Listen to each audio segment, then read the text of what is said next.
Just what are the exit polls saying in Myanmar? Well, I've got the latest. Australia's Christmas Island is the site of a major controversy and rioting. Plus, a scam in the Philippines brings unneeded attention to what was once the world's worst airport.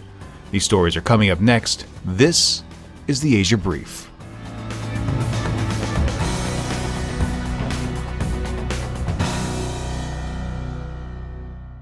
Greetings and salutations, my excellent friends. Steve Miller here on this Tuesday, the 10th of November, 2015. First of all, thank you so much for joining me today. While the election results in Myanmar were initially delayed, they're now posted, and we're going to move forward with those Day One results.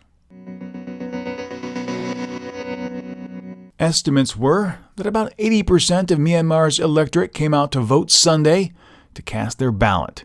And while it may take a good week to get the overall results in, the initial tallies are putting Aung Suu Kyi's National League for Democracy, or the NLD party, at about 80% of the votes in the densely populated central regions of the country, and about 65% of the votes in the states of Mon and Kayin.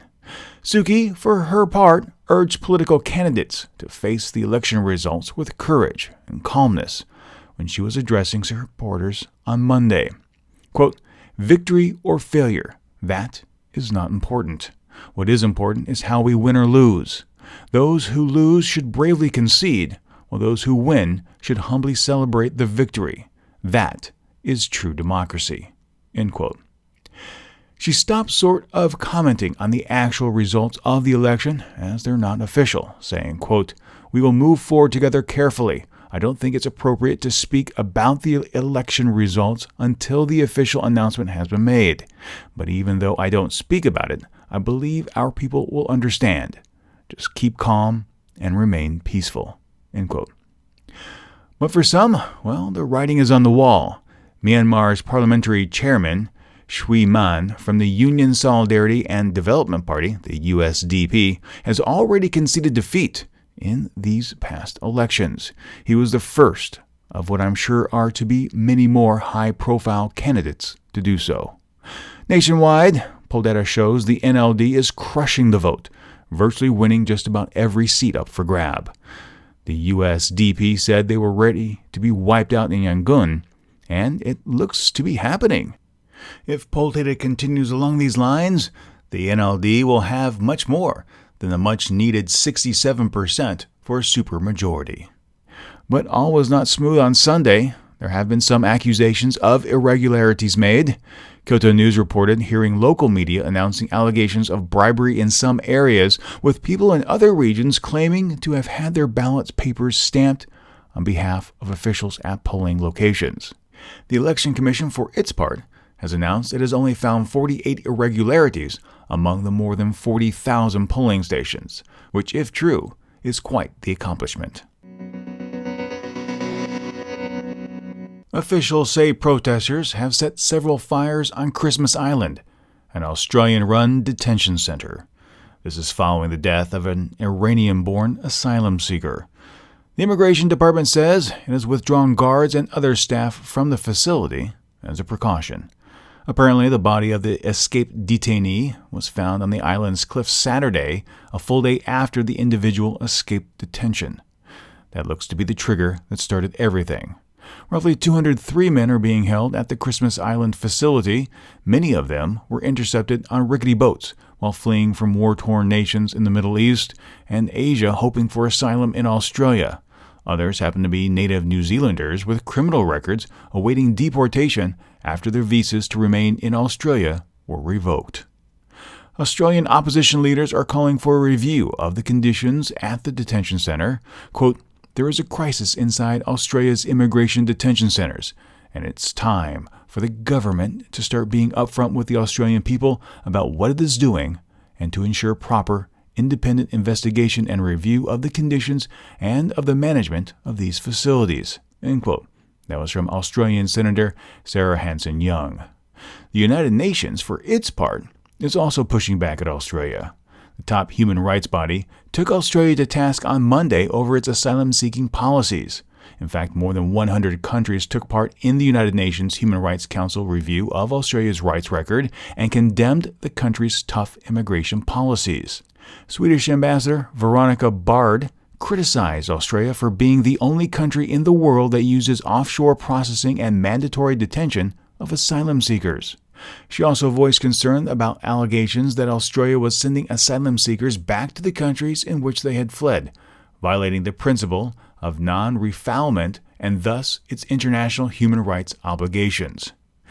Amnesty International issued a report last month detailing criminal activity by the Australian government, including payoffs to boat crews and abusive treatment towards women, men, and children seeking asylum. Australia rejected that report. It's no secret, I love the Philippines. In fact, I try to go as often as I can. However, there is a very important travel warning I need to issue. Now, this isn't the first time it has come up. In fact, I have shared it in the Asia News Weekly Twitter feed. There's a scam taking place at Manila's International Airport that has been creating an atmosphere of fear among travelers entering the country. It seems that some security staff are planting bullets in people's luggage.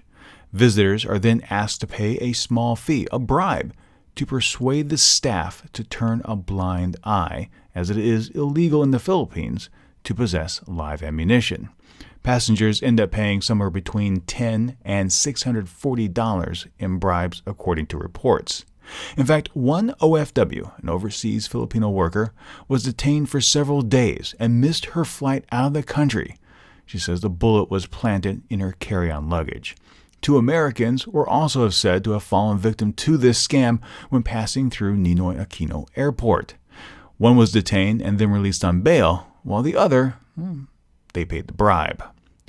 The House of Representatives is set to conduct a probe into these incidents, which are threatening to become a national embarrassment to the Philippines. Manny Pacquiao, the famous boxer, is offering free legal services to anyone who falls victim to the scam. Man, don't you just love this guy? All of this has put the airport authorities on the defense initiative.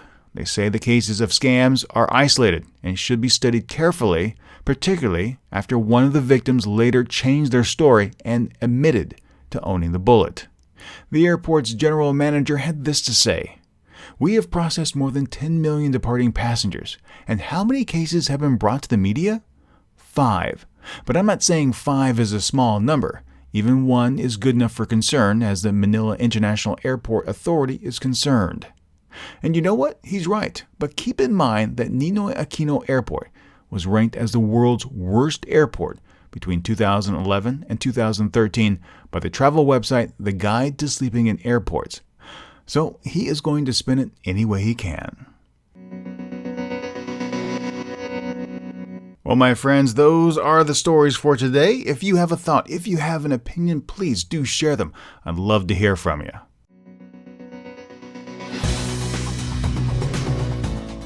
The Asia Brief is a special feature of the Asia News Weekly podcast. If you enjoyed the podcast, please share it with your friends, and if you haven't, subscribe. Subscribing is free, and when you do, the next episode is delivered automatically to you. You can subscribe on our website, asianewsweekly.net, or in your favorite podcast application. You can also keep up with more news from the region by following Asia News Weekly on Facebook or Twitter. And if you have any comments, questions, or feedback, be sure to drop us a line. That email address is podcast@asianewsweekly.net. Thank you so much for joining me, and until next time, remember to be true to yourself and to always be awesome.